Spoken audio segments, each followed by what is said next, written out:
Et nous allons maintenant l'ouvrir, la Bible, pour recevoir un message de la parole de Dieu. Et vous avez toujours votre grosse Bible qui est à côté, ici, à côté de moi. C'est la vôtre, votre Bible, et nous allons en faire un bon usage. Et c'est toujours Jésus, toute la Bible en parle. Il est appelé la porte dans le message d'aujourd'hui. C'est dans le chapitre 10, et nous allons lire à partir du verset 7. Et pourquoi pas lire tout de suite ce verset dans le chapitre 10 de l'Évangile de Jean, verset 7, que nous avons juste ici devant vous.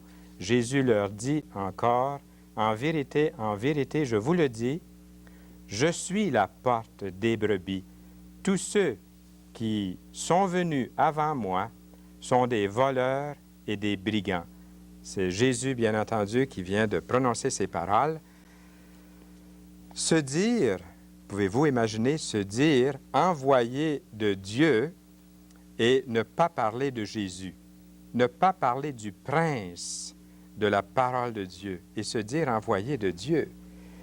Vous avez peut-être fait l'expérience de quelqu'un qui est très religieux, quelqu'un même qui aime la Bible ou qui dit aimer la Bible, quelqu'un qui aime faire du bien et qui aime Dieu, qui dit aimer Dieu, mais qui ne parle jamais de Jésus, même qui va jusqu'à nier Jésus, sa divinité, sa naissance virginale.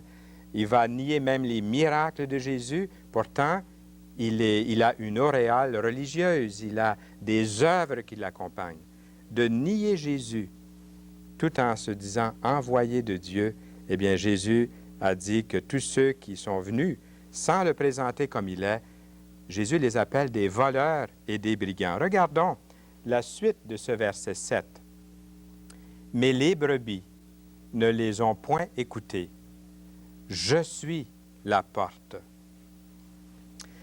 Le Seigneur ici ne dit pas « je suis une des portes ». On voudrait, je pense que c'est la croyance populaire aujourd'hui dans le monde, la nouvelle psychologie donnant-donnant. Vous faites un bout de chemin, l'autre fait son bout de chemin et on se rencontre à quelque part. J'imagine mal le Seigneur Jésus-Christ aller trouver les pharisiens et dire donnant-donnant. Vous allez faire un petit bout de chemin, puis moi je vais faire l'autre petit bout de chemin. Il y a une façon là de s'entendre tous les deux, le Sanhédrin et moi, et on va bien s'entendre. Nous allons créer une sorte d'écuménisme et nous allons travailler ensemble. Jésus est le seul moyen par lequel nous pouvons être sauvés.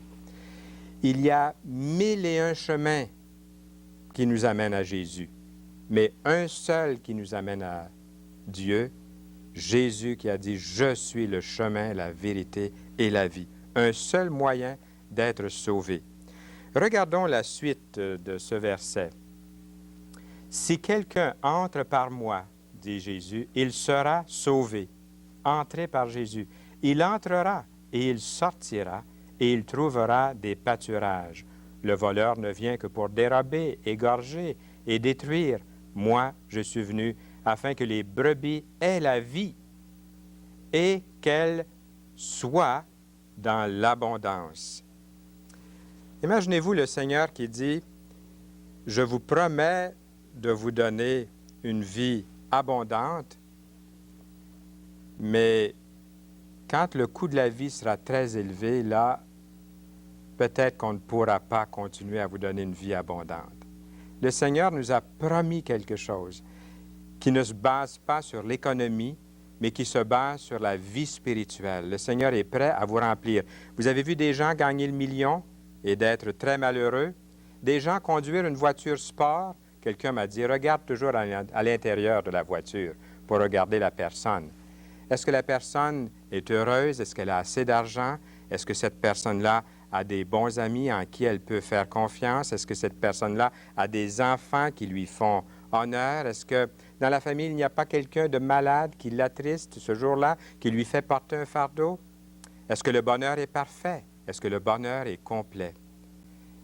Sinon, c'est qu'il manque une dimension. C'est Pascal, Blaise Pascal, qui a dit que l'homme a été créé avec un vide intérieur, un vide qui a été créé à la grandeur de Dieu, que Dieu seul peut remplir. Et tant que ce vide n'est pas rempli par la personne vivante, authentique du Seigneur Jésus-Christ, vous allez continuer à chercher pour quelque chose. Vous allez continuer à chercher dans les sports ou dans l'argent ou dans les plaisirs, dans le divertissement, quelque chose qui ne remplira pas ce vide, qui va toujours être constant.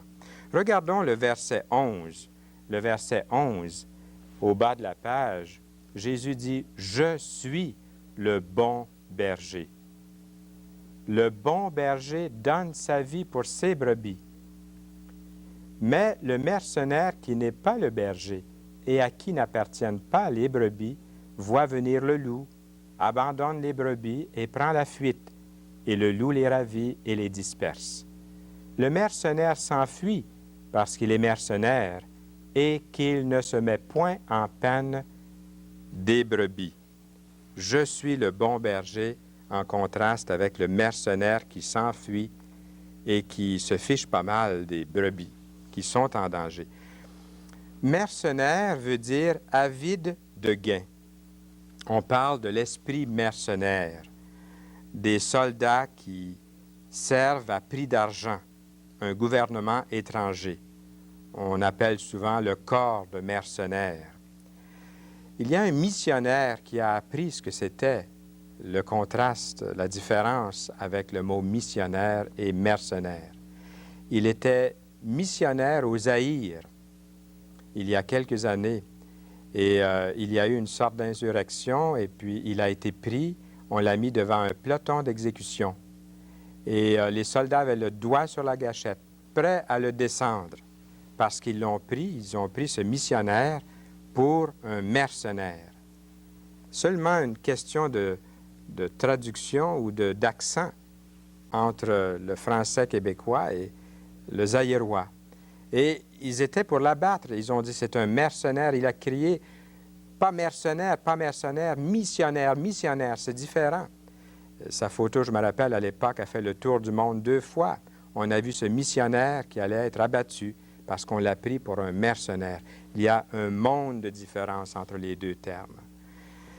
Les mercenaires d'aujourd'hui voudraient nous faire parvenir à Dieu par tout autre moyen que le Fils unique de Dieu, le Dieu incarné, Jésus-Christ le divin, Jésus-Christ le parfaitement humain et divin. On voudrait que les enfants de Dieu s'appuient sur des alliances politiques au lieu de s'appuyer sur Dieu. On voudrait donner l'appui religieux aux monarques. On voudrait encourager les hommes, les femmes, les enfants à se confier en eux-mêmes, à développer le côté positif ou la pensée positive. Souvent de bonnes choses, mais on ne remplace pas Jésus-Christ. On ne remplace pas Jésus qui donne la vie abondante par d'autres choses. Il n'invite pas les gens à la porte. Jésus a dit « Je suis la porte ». Il a aussi dit dans d'autres évangiles « Je suis la porte étroite ». Il n'invite pas les gens donc à la porte, à Jésus. Ils disent plutôt « Construisons des ponts ». Mais nous avons à démontrer plutôt la différence et à ne pas construire des ponts. Jésus a dit « Je suis le bon berger ». Regardez ici dans la parole de Dieu, le verset 14, la fin du verset 13, « Je suis le bon berger ». Il est le pont. On n'a pas à construire des ponts, il est lui-même ce pont. Prophétiquement parlant, Jésus ramènera les brebis, son peuple, les Juifs, à lui-même. Allons voir maintenant dans l'Ancien Testament, dans Ézéchiel, en tournant ici dans l'Ancien Testament, au chapitre, un des chapitres ici, 34, je crois. Il est souligné dans votre grosse Bible, au verset 11, « Ainsi parle le Seigneur l'Éternel, voici j'aurai soin moi-même de mes brebis, et j'en ferai la revue. Comme un pasteur inspecte son troupeau quand il est au milieu de ses brebis éparses, ainsi je ferai la revue de mes brebis, et je les recueillerai de tous les lieux où elles ont été dispersées au jour des nuages et de l'obscurité. » Est-ce que ça ne vous fait pas penser à quelque chose lorsqu'il est dit ici « au jour des nuages et de l'obscurité » ? Lorsque le Seigneur dit « j'en ferai la revue », ça nous fait penser à un chef militaire, bien sûr, qui passe devant l'armée et qui regarde les soldats, ou un chef d'État, une personne honorable qui vient, un roi ou un premier ministre qui inspecte l'armée. Jésus dit qu'il va faire la revue de ses enfants, de ses brebis, de ses créatures. Il est question aussi, je les recueillerai en parlant des Juifs, en parlant de son peuple, de tous les lieux où elles ont été dispersées au jour des nuages et de l'obscurité. Est-ce que ça ne vous fait pas penser à cette couche d'ozone qu'on a tant parlé ces derniers temps, qu'on a découverte au-dessus de l'Antarctique? Il est question aussi de Jésus qui fait le triage, et ce triage a été fait à la croix du Calvaire. C'est là que Jésus a vraiment fait le triage. Il les conduit, ces brebis, à une vie nouvelle. Il dit, « Je suis venu afin que les brebis aient la vie et qu'elle l'ait en abondance. » Et cela malgré le coût de la vie. Pas seulement uniquement matériel, mais nous voulons parler du niveau spirituel. Est-ce que vous avez ce niveau spirituel? Est-ce que vous avez cette vie?